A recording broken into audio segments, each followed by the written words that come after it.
Hi friends, welcome back to our channel. ഇന്ന് നമ്മൾ നോക്കുന്നത് 5th സ്റ്റാൻഡേർഡിലെ ബേസിക് സയൻസ് ആനുവൽ എക്സാമിൻ്റെ ക്വസ്റ്റ്യൻ പേപ്പറാണ്. 2024-25 അധ്യയന വർഷത്തെ ആനുവൽ ഇവാലുവേഷൻ്റെ ക്വസ്റ്റ്യൻ പേപ്പറാണ് നമ്മൾ ഈ വീഡിയോയിലൂടെ നോക്കുന്നത്. ഇത് ഇംഗ്ലീഷ് മീഡിയവും മലയാളം മീഡിയവും ഉൾപ്പെടുത്തുന്നുണ്ട്.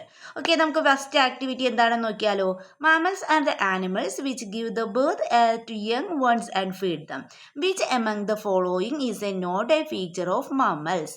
ദേ ലേ എഗ്സ്. എന്തായാലും നൽകിയിട്ടുള്ളത് ദേ ഹാവ്, പിന്നെ their ears, then the bodies are covered with hair or fur, then feed milk to their young ones. എന്തൊക്കെയാണ് നോക്കൂ. അതായത് കുഞ്ഞുങ്ങളെ പ്രസവിച്ച് പാലൂട്ടി വളർത്തുന്നവയാണ് എന്തെന്ന് പറയുന്നത്? സസ്തനികൾ എന്ന് പറയുന്നല്ലേ. ഇവയുടെ സവിശേഷതയിൽ പെടാത്തത് ഏതെന്നാണ് ചോദിച്ചിട്ടുള്ളത്. മുട്ടയിടുന്നവയാണ്, ചെവിക്കൂടയുണ്ട്, ശരീരം രോമാവൃതമാണ്, കുഞ്ഞുങ്ങളെ പ്രസവിച്ച് പാലൂട്ടി വളർത്തുന്നു. അപ്പോൾ ഇതിലേതാണ് കുഞ്ഞുങ്ങളെ ഇവയുടെ സവിശേഷതയിൽ പെടാത്തത് ഏതാണെന്നാണല്ലേ ചോദിച്ചിട്ടുള്ളത്. എളുപ്പമാണല്ലേ. അതായത് ഏതാണ്?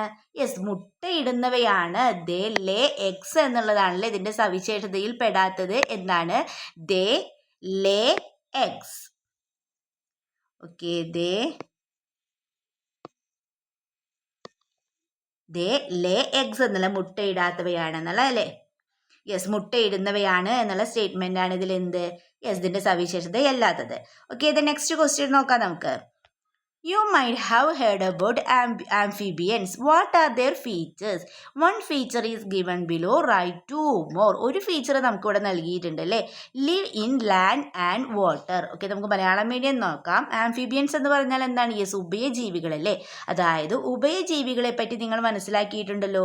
ഇവയുടെ സവിശേഷത എന്തെന്ന് ഒരെണ്ണം താഴെ നൽകിയിരിക്കുന്നു. മറ്റു രണ്ടെണ്ണം കൂടി എഴുതുക. ഒന്നെന്താണ്? കരയിലും വെള്ളത്തിലും ജീവിക്കുന്നു എന്ന് നൽകിയിട്ടുണ്ടല്ലേ. നെക്സ്റ്റ് നമുക്ക് എന്തൊക്കെ എഴുതാം കൂട്ടുകാരെ? Live in land and water എന്ന് നൽകിയിട്ടുണ്ട്. അതായത് കരയിലും വെള്ളത്തിലും ജീവിക്കുന്നു എന്ന് നൽകിയിട്ടുണ്ട്. അപ്പോൾ നെക്സ്റ്റ് നമുക്ക് എന്ത് എഴുതാം? നെക്സ്റ്റ് ഫീച്ചറായിട്ട് നമുക്ക് എന്ത് എഴുതാൻ? ഏതെങ്കിലും രണ്ടെണ്ണം എഴുതാനാണല്ലേ നമ്മളോട് പറഞ്ഞിട്ടുള്ളത്. ഓക്കെ, ഇത് നെക്സ്റ്റ് നമുക്ക് എഴുതാം. ജീവിതചക്രത്തിന്റെ ആദ്യഘട്ടം പൂർണ്ണമായും ജലത്തിലാണ്. ദെൻ ഉഭയജീവികൾ നട്ടെല്ലുള്ളവയാണ്. ഓക്കെ, നെക്സ്റ്റ് നമ്മൾ എന്താ എഴുതുന്നത്? ജീവിതചക്രത്തിന്റെ ആദ്യഘട്ടം പൂർണ്ണമായും ജലത്തിലാണ്, ഉഭയജീവികൾ നട്ടെല്ലുള്ളവയാണ്.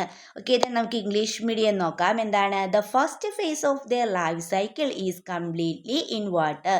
The first phase of their life cycle is completely in water.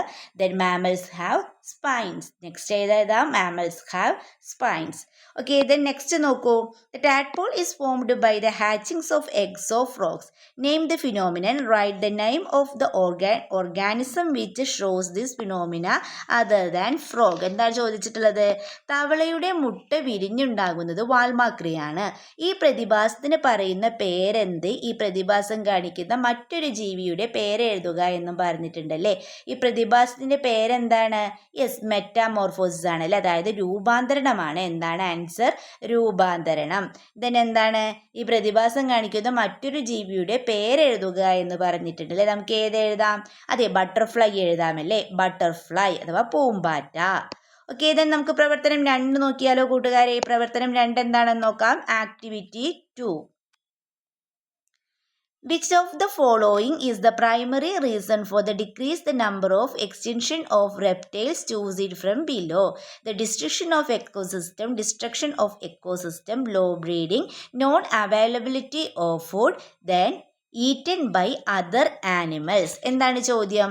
അതായത് പല ഉരകജീവികളുടെയും എണ്ണം കുറയുകയും വംശനാശം സംഭവിക്കുകയും ചെയ്യുന്നതിൻ്റെ പ്രാഥമിക കാരണം താഴെ പറയുന്നവയിൽ ഏതാണെന്നാണല്ലേ ചോദിച്ചിട്ടുള്ളത്. ആവാസ വ്യവസ്ഥയുടെ നാശം, പ്രജനനക്കുറവ്, ഭക്ഷണം ലഭിക്കാത്തത്, മറ്റു ജീവികൾ തിന്നു തീർക്കുന്നത്. ഇതിൽ പ്രാഥമിക കാരണം ഇതിൽ ഏതാണ്? ഏതാണ് കൂട്ടുകാരെ? നമുക്കറിയാം ആവാസ വ്യവസ്ഥയുടെ നാശമാണല്ലേ. എന്താണ് ആൻസർ വരുന്നത്? ആവാസ വ്യവസ്ഥയുടെ നാശം. ഓക്കെ, ആൻസർ എന്താണ്? ആവാസ വ്യവസ്ഥയുടെ നാശം.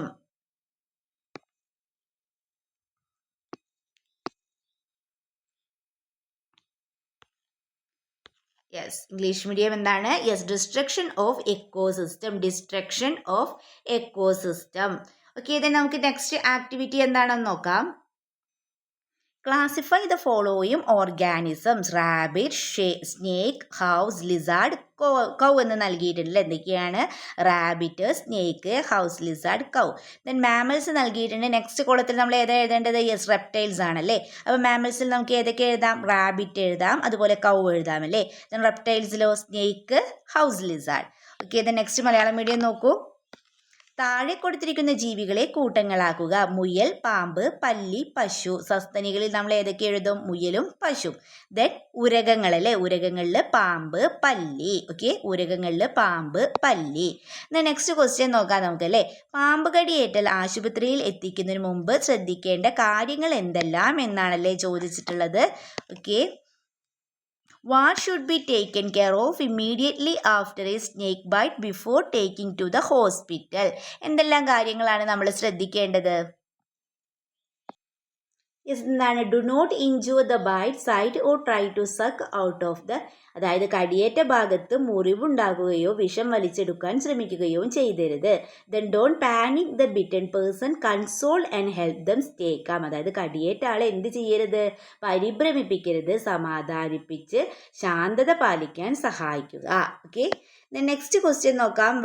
Activity 3, what should be taken care of the health of tongue. Then which is the biggest sense organ എന്ന് ചോദിച്ചിട്ടുണ്ട് അല്ലേ. Ear, eye, nose, skin. ഏതൊരു മലയാളം മീഡിയം നോക്കാം. നാവിൻ്റെ ആരോഗ്യത്തിനായി നാം ശ്രദ്ധിക്കേണ്ട കാര്യങ്ങൾ എന്തെല്ലാം? ദെൻ ഏറ്റവും വലിയ ജ്ഞാനേന്ദ്രിയം ഏത്? ഓപ്ഷൻ എ ചെവി, ബി കണ്ണ്, സി മൂക്ക്, ത്വക്ക്. ഏറ്റവും വലിയ ജ്ഞാനേന്ദ്രിയം ഏതാണ്? നമുക്കറിയാമല്ലേ. ഏതാണ് കൂട്ടുകാരെ? യെസ്, ത്വക്കാണല്ലേ. ആൻസർ എന്താണ്? ത്വക്ക് അഥവാ യെസ് സ്കിന്നാണ് അല്ലേ. ആൻസർ എന്താണ്? സ്കിൻ അഥവാ ത്വക്ക്. ദെൻ നാവിൻ്റെ ആരോഗ്യത്തിനായി നാം ശ്രദ്ധിക്കേണ്ട കാര്യങ്ങൾ എന്തെല്ലാം എന്ന് ചോദിച്ചിട്ടുണ്ടല്ലേ. നാവിൻ്റെ ആരോഗ്യത്തിനായി നാം ശ്രദ്ധിക്കേണ്ട കാര്യങ്ങൾ എന്തെല്ലാമാണ് നമ്മൾ ശ്രദ്ധിക്കേണ്ടത്? Yes, what should be taken care of the health of tongue. Yes, first point നമുക്ക് എഴുതാം. Don't eat extremely hot or called food, അതായത് ചൂടോ തണുപ്പോ അധികമുള്ള വസ്തുക്കൾ കഴിക്കരുത്. Then don't forcefully cleanse the tongue with a tongue cleaner, അതായത് ശക്തിയായിട്ട് നാവ് വടിക്കരുത്. അപ്പം നിങ്ങൾ എന്ത് ചെയ്യും? 2 പോയിന്റ്സും എഴുതുക. ഓക്കെ, ദെൻ നെക്സ്റ്റ് എന്താണ് നമ്മളോട് പറഞ്ഞത്? സി ക്വസ്റ്റ്യൻ നോക്കൂ. ബി നമ്മൾ പറഞ്ഞല്ലേ which is the biggest sense organ. Yes, സ്കിന്നാണ്. Then C prepare a poster in connection with eye donation. Eye ഡൊണേഷനുമായി ബന്ധപ്പെട്ടൊരു പോസ്റ്റർ നമ്മളോട് തയ്യാറാക്കാനാണ് പറഞ്ഞിട്ടുള്ളത് അല്ലേ. പോസ്റ്റർ എളുപ്പമല്ലേ. നിങ്ങൾ എന്ത് ചെയ്യുക? യെസ്, ഒരു ബോർഡറൊക്കെ വരച്ച് എന്ത് ചെയ്യുക? ചിത്രമൊക്കെ വരച്ച് നല്ല ഭംഗിയിൽ എന്ത് ചെയ്യുക? യെസ്, ഒരു ഐ ഡൊണേഷനെ കുറിച്ചുള്ളൊരു പോസ്റ്റർ തയ്യാറാക്കുക. ഐ ഡൊണേഷൻ എന്ന് പറഞ്ഞാൽ യെസ് നേത്രദാനവും അല്ലേ. നേത്രദാനം. ഓക്കെ, അപ്പം എന്ത് ചെയ്യുക? മനോഹരമായ ഒരു പോസ്റ്റർ നിങ്ങൾ തയ്യാറാക്കുക. ഓക്കെ, ദെൻ ആക്ടിവിറ്റി 4 ആണ് നമ്മൾ നോക്കുന്നത്. Classify the following based on their parts used for planting. എന്തൊക്കെയാണ് നോക്കിയിട്ടുള്ള ചെടികൾ എന്തൊക്കെയാണ് നൽകിയിട്ടുള്ളത്? Tapioca, ladies finger, paddy, hibiscus, amaranthus, rose എന്ന് നൽകിയിട്ടുണ്ട് അല്ലേ. Those produced by planting stem. Next കോളത്തിൽ നമുക്ക് നൽകിയിട്ടില്ല, പക്ഷെ പാഡി, ലേഡീസ് ഫിംഗർ എന്ന് നൽകിയിട്ടുണ്ട് അല്ലേ. ഓക്കെ, ദെൻ മലയാളം മീഡിയം നോക്കൂ. താഴെ കൊടുത്തിരിക്കുന്ന സസ്യങ്ങളെ നടീൽ വസ്തുക്കളുടെ അടിസ്ഥാനത്തിൽ കൂട്ടങ്ങളാക്കുക. മരച്ചീനി, ചീര, റോസ്, നെല്ല്, ചെമ്പരത്തി, വെണ്ട. തണ്ട് നട്ടുണ്ടാകുന്നവ എന്ന് നൽകിയിട്ടുണ്ട്. നെക്സ്റ്റ് നമുക്ക് എന്താണ് എഴുതേണ്ടത്? നെല്ലെന്ന് നൽകിയിട്ടുണ്ട് അല്ലേ. നെല്ല്, വെണ്ട എന്ന് നൽകിയിട്ടുണ്ട്. ഓക്കെ, നെക്സ്റ്റ് നമുക്ക് എന്ത് എഴുതാം? ദോസ് പ്രൊഡ്യൂസ്ഡ് ബൈ പ്ലാന്റിങ് സ്റ്റെമ്മിൽ നമുക്ക് ടാപ്പിയോക്ക എഴുതാം, റോസും എഴുതാം അല്ലെ. ഹിബിസ്കസ് ആണ് നൽകിയിട്ടുള്ളത്. നെക്സ്റ്റ് 2 നമുക്ക് ഏത് എഴുതാം? ടാപ്പിയോക്കയും റോസും. നെക്സ്റ്റ് കോളം നോക്കൂ. ദസ് പ്രൊഡ്യൂസ്ഡ് ബൈ സീഡ് ആണല്ലേ. Those produced by seed. Then paddy നൽകിയിട്ടുണ്ട്, ലേഡീസ് ഫിംഗർ നൽകിയിട്ടുണ്ട്. നെക്സ്റ്റ് യെസ് അമറാന്തസ് അല്ലേ. Amaranthus. Okay, then Malayalam medium എങ്ങനെ എഴുതാം? മലയാളം മീഡിയം നമുക്കിത് എങ്ങനെ എഴുതാം? Yes. Okay, then Malayalam medium നോക്കാം. തണ്ട് നട്ടുണ്ടാകുന്നവ, അതിൽ ചെമ്പരത്തി, മരച്ചീനിയും റോസ് എഴുതാമല്ലേ. ദെൻ വിത്ത് നട്ടുണ്ടാകുന്നവ എന്ന് എഴുതാം. നെല്ല്, ചീര, വെണ്ട. ഓക്കെ, ദെൻ നെക്സ്റ്റ് ക്വസ്റ്റ്യൻ നോക്കാം. വിത്തുകൾ ഒരു സസ്യത്തിന്റെ ചുവട്ടിൽ തന്നെ വീണു മുളച്ചാൽ തൈച്ചെടികൾക്ക് ശരിയായി വളരാൻ കഴിയില്ല. വ്യത്യസ്തമായ വിത്ത് വിതരണ രീതികൾ എന്തെല്ലാം? ഏതൻ English medium. If the seeds sprout the bottom of the plant, sapling cannot grow properly. What are the different seed dispersal methods? Through wind എന്ന് നൽകിയിട്ടുണ്ട്. നെക്സ്റ്റ് മെത്തേഡ് നമുക്ക് എന്ത് എഴുതാം? യെസ്, നെക്സ്റ്റ് മെത്തേഡ് എഴുതാം നമുക്ക് ത്രൂ വാട്ടർ എഴുതാമല്ലേ. അതുപോലെ തന്നെ yes through animal, through water അഥവാ ജലത്തിലൂടെ, അല്ലെങ്കിൽ എന്താണ് യെസ് ജന്തുക്കളിലൂടെ. Okay, then C question what adaptation of flaps helps in seed dispersal. എന്താണ് യെസ് അപ്പൂപ്പൻ താടിയുടെ വിത്ത് വിതരണത്തിന് സഹായിക്കുന്ന അനുകൂലനം ഏതെന്നാണല്ലേ ചോദിച്ചിട്ടുള്ളത്. കനം കൂടുതൽ, വെള്ളത്തിൽ പൊങ്ങിക്കിടക്കും, രോമം പോലെയുള്ള ഭാഗങ്ങൾ, ആകർഷകമായ നിറം. ഇതിന് ഇംഗ്ലീഷ് മീഡിയം നോക്കൂ. More weight, float in water, hairy parts, then attractive colour. എന്താണ് ഇതിൻ്റെ അഡാപ്റ്റേഷൻ? എന്താണ് യെസ് പാപ്പസിന്റെ അഡാപ്റ്റേഷൻ എന്താണ് കൂട്ടുകാരെ? യെസ് നമുക്കറിയാം എന്താണ് യെസ് ഹെയറി പാർട്സ് ആണല്ലോ, അതായത് രോമം പോലെയുള്ള ഭാഗങ്ങളാണ് ഹെയറി പാർട്സ് അഥവാ രോമം പോലെയുള്ള ഭാഗങ്ങൾ. Okay, then activity 5 water is precious, don't waste it. Which property of water helps to pass through the pipe? Which property of water help it to pass through the pipe? അതായത് ജലം അമൂല്യമാണ്, അത് പാഴാക്കരുത്. ജലത്തിന്റെ ഏത് സവിശേഷത മൂലമാണ് ജലം പൈപ്പിലൂടെ കടന്നു പോകുന്നതെന്നാണല്ലേ ചോദിച്ചിട്ടുള്ളത്. അപ്പൊ ജലത്തിന്റെ ഏത് സവിശേഷത മൂലമാണ് ജലം പൈപ്പിലൂടെ കടന്നു പോകുന്നത്? ഏത് സവിശേഷതയാണ്? യെസ്, എന്ത് സവിശേഷതയാണ്? യെസ് ഫ്ലോയിങ് പ്രോപ്പർട്ടി ആണല്ലോ, അതായത് ജലം ഒഴുകുന്നു. There are various types of water conservation method, right any 3 of them എന്നാണല്ലേ പറഞ്ഞിട്ടുള്ളത്. അതായത് എന്താണ് യെസ് പല രീതിയിലുള്ള ജലസംരക്ഷണ മാർഗങ്ങളുണ്ട്, ഏതെങ്കിലും 3 എഴുതുക എന്നാണല്ലേ പറഞ്ഞിട്ടുള്ളത്. അപ്പൊ നമുക്ക് ഏതൊക്കെ എഴുതാം? യെസ് ഓക്കെ, നമുക്ക് നോക്കാം. Yes rain water storage tank, അതായത് കയ്യാല, ദെൻ സ്റ്റോൺ വാൾ, ചെക്ക് ഡാം, വെൽ റീചാർജ്, അതായത് കയ്യാല, തടയണ, മഴവെള്ള സംഭരണി, കിണർ recharge. Okay, then C question താഴെ കൊടുത്തിട്ടുള്ളവയിൽ ജലത്തിന്റെ ഖരാവസ്ഥ ഏത്? കിണർ, ജലം, നീരാവി, ഐസ്. ഖരാവസ്ഥ ഏതാണ്? ജലത്തിന്റെ ഖരാവസ്ഥ അതെ ഐസ് ആണല്ലേ. ആൻസർ എന്താണ്? ഐസ്. ഇതിന് ഇംഗ്ലീഷ് മീഡിയം നോക്കാം. Which among the following is the solid state of water? Well, water, water vapor, ice. Answer എന്താണ്? Option D ice. Okay, then activity 6 നോക്കാം. You might have done an experiment in your classroom to prove that air is necessary for burning. What are the other materials needed other than matchbox? എന്താണ് ചോദിച്ചിട്ടുള്ളത്? Yes അതായത് കത്താൻ വായു ആവശ്യമുണ്ടെന്ന് തെളിയിക്കുന്ന ഒരു പരീക്ഷണം നിങ്ങൾ ക്ലാസ്സിൽ ചെയ്തതാണല്ലോ. ഈ പരീക്ഷണത്തിന് തീപ്പെട്ടി കൂടാതെ മറ്റെന്തെല്ലാം സാമഗ്രികൾ ആവശ്യമാണെന്നാണല്ലേ ചോദിച്ചിട്ടുള്ളത്. പ്രവർത്തനം 6 യെസ് കത്താൻ വായു ആവശ്യമുണ്ടെന്ന് തെളിയിക്കുന്ന ഒരു പരീക്ഷണം നിങ്ങൾ ക്ലാസ്സിൽ ചെയ്തതാണല്ലോ. ഈ പരീക്ഷണത്തിന് തീപ്പെട്ടി കൂടാതെ മറ്റെന്തെല്ലാം സാമഗ്രികൾ ആവശ്യമാണ്? മറ്റെന്തെല്ലാം സാമഗ്രികളാണ് നമുക്ക് ആവശ്യമായിട്ടുള്ളത്?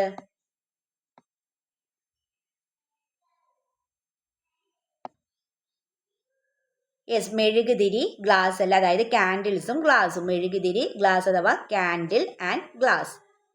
ദെൻ ബി ക്വസ്റ്റ്യൻ നോക്കാം. ഇത് ഉപയോഗിച്ചുകൊണ്ട് കത്താൻ വായു ആവശ്യമാണെന്ന് തെളിയിക്കുന്നതിനുള്ള പരീക്ഷണ കുറിപ്പ് തയ്യാറാക്കുക എന്നാണല്ലേ പറഞ്ഞിട്ടുള്ളത്. ദെൻ നെക്സ്റ്റ് ക്വസ്റ്റ്യൻ എന്താണ്? താഴെ കൊടുത്തവയിൽ പുതുക്കാൻ കഴിയാത്ത ഊർജ്ജ സ്രോതസ്സുകൾ ഏതെല്ലാം എന്ന് ചോദിച്ചിട്ടുണ്ടല്ലോ. ഓപ്ഷൻ എ പെട്രോള്, കാറ്റ്, സൗരോർജ്ജം, കൽക്കരി. ഓപ്ഷൻ ബി കാറ്റ്, ദെൻ ഓപ്ഷൻ സി സൗരോർജ്ജം, ഓപ്ഷൻ ഡി കൽക്കരി. ഓക്കെ, നമുക്ക് ബി ക്വസ്റ്റ്യൻ നോക്കാം.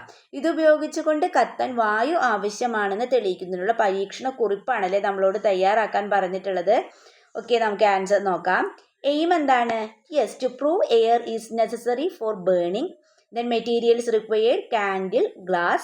Then procedure take 2 candles of the same size. Then light both the candles. Then cover one of them with the glass. Then observe both the candles. Then observation എന്താണ്? Yes, the candle flame is put out when it is covered with a glass. Then inference എഴുതാം. The air is necessary for the burning of all substances. When the candle light is covered with the glass air present, it is completely exhausted. Hence the candle flame is put out. Okay, നമുക്ക് ലക്ഷ്യം first നോക്കാം. മലയാളം മീഡിയത്തിൽ ലക്ഷ്യം നോക്കാം. ലക്ഷ്യം എന്താണ്? കത്തുന്നതിന് oxygen ആവശ്യമാണെന്ന് തെളിയിക്കുക. ആവശ്യമായ വസ്തുക്കൾ എന്തൊക്കെയാണ്? മെഴുകുതിരികൾ, ഗ്ലാസ്. ഇത് നടപടിക്രമം ഒരേ വലിപ്പമുള്ള 2 മെഴുകുതിരികൾ എടുക്കുക. രണ്ടും കത്തിച്ചു വെക്കുക. ഗ്ലാസ് കൊണ്ട് ഒരു മെഴുകുതിരി മൂടുക, 2 മെഴുകുതിരികളും നിരീക്ഷിക്കുക അല്ലേ. നിരീക്ഷണം എന്താണ്? ഗ്ലാസ് കൊണ്ട് മൂടുമ്പോൾ ഒരു മെഴുകുതിരി ജ്വാല കെടുന്നു. ഗ്ലാസ് കൊണ്ട് മൂടുമ്പോൾ മെഴുകുതിരി ജ്വാല കെടുന്നു. ഇതിന്റെ അനുമാനം നമുക്ക് എഴുതാം. എല്ലാ പദാർത്ഥങ്ങൾക്കും കത്തുന്നതിന് ഓക്സിജൻ ആവശ്യമാണ്. മെഴുകുതിരി ജ്വാല ഗ്ലാസ് കൊണ്ട് മൂടുമ്പോൾ വായു സഞ്ചാരം തടസ്സപ്പെടുകയും മെഴുകുതിരി കത്താൻ ആവശ്യമായ ഓക്സിജൻ ലഭിക്കാതെ വരികയും ചെയ്യുന്നത് കൊണ്ടാണ് മെഴുകുതിരി അണഞ്ഞു പോകുന്നത്. ഓക്കെ, ദെൻ എന്താണ് അടുത്ത ചോദ്യം നോക്കൂ. താഴെ കൊടുത്തവയിൽ പുതുക്കാൻ കഴിയാത്ത ഊർജ്ജ സ്രോതസ്സുകൾ ഏതെല്ലാം എന്നാണല്ലേ ചോദിച്ചിട്ടുള്ളത്. അതായത് which among the following is a non renewable energy source? Option A petrol, then option B wind, then option C എന്താ കൊടുത്തിട്ടുള്ളത്? Solar energy, then option D call അല്ലേ. അപ്പൊ ഇതിൽ ഏതാണ് നോൺ റിന്യൂവബിൾ എനർജി സോഴ്സ്? ഇതിൽ ഏതാണ് നോൺ റിന്യൂവബിൾ, അതായത് പുതുക്കാൻ കഴിയാത്ത ഊർജ്ജ സ്രോതസ് ഏതാണ്? അതെ, പെട്രോൾ, കൽക്കരി അല്ലേ. പെട്രോൾ, കൽക്കരി, petrol and call.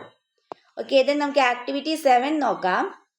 Artificial satellites are the man made machine. Right any 2 services. Artificial satellites are the man made machine. Right any 2 services they do to us. എന്തൊക്കെയാണ് ചോദ്യം? എന്താണ്? മലയാളം മീഡിയം കൂടി നോക്കാം നമുക്ക്. മനുഷ്യനിർമ്മിത യന്ത്രങ്ങളാണല്ലോ കൃത്രിമ ഉപഗ്രഹങ്ങൾ. ഇവ നൽകുന്ന 2 സേവനങ്ങൾ എന്തെല്ലാം? ഓപ്ഷൻ എ കാലാവസ്ഥാ പ്രവചനം അല്ലേ. ഒന്ന് നമുക്ക് നൽകിയിട്ടുണ്ട്. എന്താണ്? ഒരു ഉപകാരമാണ് നമുക്ക് നൽകിയിട്ടുണ്ട്. ഇവരെ 2 സേവനങ്ങളിൽ ഒന്ന് നമുക്ക് നൽകിയിട്ടുണ്ട്. വെതർ ഫോർകാസ്റ്റ് എന്ന് നൽകിയിട്ടുണ്ട്, അഥവാ കാലാവസ്ഥാ പ്രവചനം എന്ന് നൽകിയിട്ടുണ്ട്. നെക്സ്റ്റ് നമുക്ക് 2 സേവനങ്ങൾ നമ്മളോട് എഴുതാൻ പറഞ്ഞിട്ടുണ്ട് അല്ലേ. നമുക്ക് ഏതൊക്കെ എഴുതാം? അതെ, സാറ്റലൈറ്റ് കമ്മ്യൂണിക്കേഷൻ അല്ലേ, then education, navigation, geographic observation, then astronomy and astrophysics research. അതായത് വാർത്താവിനിമയം, വിദ്യാഭ്യാസം, ഗതി നിർണയം, ഭൗമ നിരീക്ഷണം, പ്രതിരോധം, ഇവയൊക്കെ നൽകുന്ന സേവനങ്ങളാണ് അല്ലേ, സർവീസസ് ആണ്.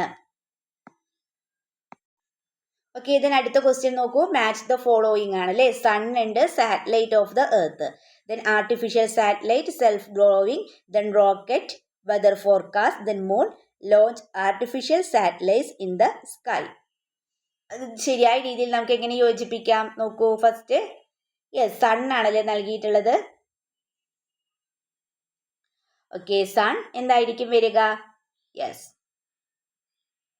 സൺ അഥവാ സൂര്യൻ എന്താണ്? യെസ്, സ്വയം പ്രകാശിക്കുന്നു, self glowing. Then artificial satellite, yes, weather forecast അല്ലേ. Artificial satellite, weather forecast. Sun എന്താണ്?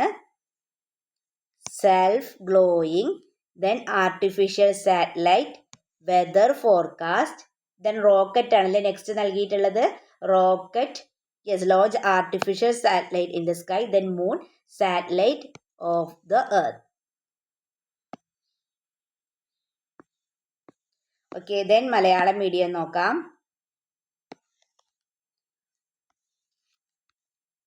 സൂര്യൻ എന്താണ്? യെസ്, സ്വയം പ്രകാശിക്കുന്നു. സൂര്യൻ സ്വയം പ്രകാശിക്കുന്നു. ദെൻ കൃത്രിമ ഉപഗ്രഹം, കാലാവസ്ഥാ പ്രവചനം, ദെൻ റോക്കറ്റ് കൃത്രിമ ഉപഗ്രഹങ്ങളെ ആകാശത്തെത്തിക്കും. ദെൻ ചന്ദ്രൻ ഭൂമിയുടെ ഉപഗ്രഹം. Okay, then next question. C, അറിയാത്ത വഴിയിലൂടെ യാത്ര ചെയ്യുമ്പോൾ ലക്ഷ്യസ്ഥാനത്തെത്താൻ സഹായിക്കുന്ന മാർഗം.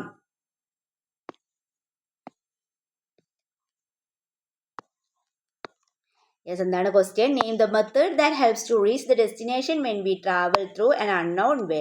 Shadow, TV, GPS, radio. നിഴൽ നോക്കി. ദെൻ എന്താ നൽകിയിട്ടുള്ളത്? TV അല്ലേ, television, then GPS and radio. ഇതിൽ ഏതാണ് അറിയാത്ത വഴിയിലൂടെ യാത്ര ചെയ്യുമ്പോൾ ലക്ഷ്യസ്ഥാനത്തെത്താൻ സഹായിക്കുന്ന മാർഗം? അതെ, GPS ആണല്ലേ. ആൻസർ എന്താണ്? GPS. Okay, answer yes, GPS അല്ലേ. Answer GPS. ഓക്കെ, അപ്പോൾ ഇത്രയും ക്വസ്റ്റ്യൻസ് ആണ് ഈ ക്വസ്റ്റ്യൻ പേപ്പറിൽ ഉണ്ടായിരുന്നത്. അപ്പോൾ എല്ലാ ക്വസ്റ്റ്യൻസും നമ്മൾ ഡിസ്കസ് ചെയ്തിട്ടുണ്ട്. അപ്പോൾ നിങ്ങൾക്ക് വീഡിയോ യൂസ്ഫുൾ ആയി തോന്നുകയാണെങ്കിൽ തീർച്ചയായും ലൈക്ക് ചെയ്യുക, കമൻറ്റ് ചെയ്യുക. ഓക്കെ, നമുക്ക് മറ്റൊരു വീഡിയോയുമായി വീണ്ടും കണ്ടുമുട്ടാം. Okay, by.